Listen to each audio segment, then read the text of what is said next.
appellation contrôlée, which is the system which controls exactly how we make our wines, how we grow our vines, and most importantly where the grapes come from.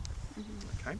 And then finally we'll talk a little bit about the work that we do in the vines, but I think we'll probably do that back at the hotel to avoid getting too wet. Okay? That's not too fast for you guys? No, not you're at fine? all. Okay. Yeah. All right. Okay. So, talking about terroir, the most important thing to talk about is terre. The earth, the dirt, whatever you want to call it, because it's very varied here.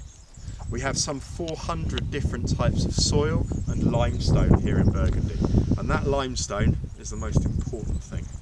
Okay, we're on a huge limestone plateau called the Plateau de Langres, which starts in the southern part of Champagne, goes all the way down south towards the Beaujolais region and towards Lyon as well.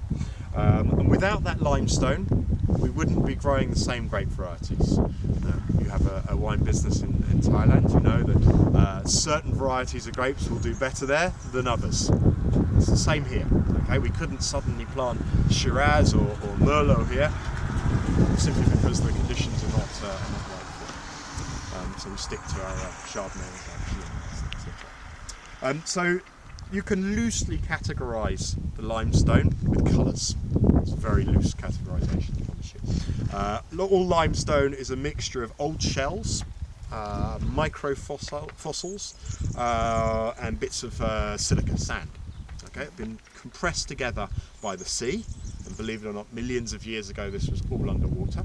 Okay, it was linked to the Mediterranean by what is now the Rhone River, and we have lots of different types, as I say. So unfortunately from here we can't quite see the quarry of Chassagne-Montrachet, but if we could, we'd see four main colours of rock. Okay, the first is this, which is a sort of whitish and yellowish colour. Now this type of rock actually breaks up very easily under the pressure of the root systems that the vines have. The roots find their way into little gaps, cracks, and break apart the rock. Okay, which is why you find so many stones lying about the vineyards. It's very active. Okay, active means that it's got lots of nutrients and minerals in it that give us a tremendous amount of nutrients and minerals for the actual vines themselves.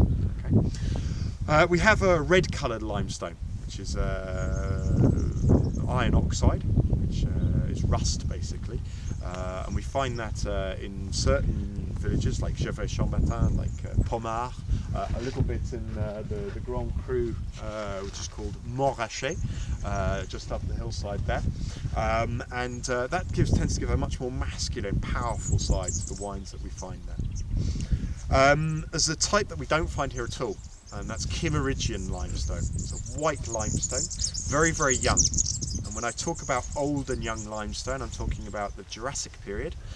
So it's about 200 million years ago to 165 million years ago.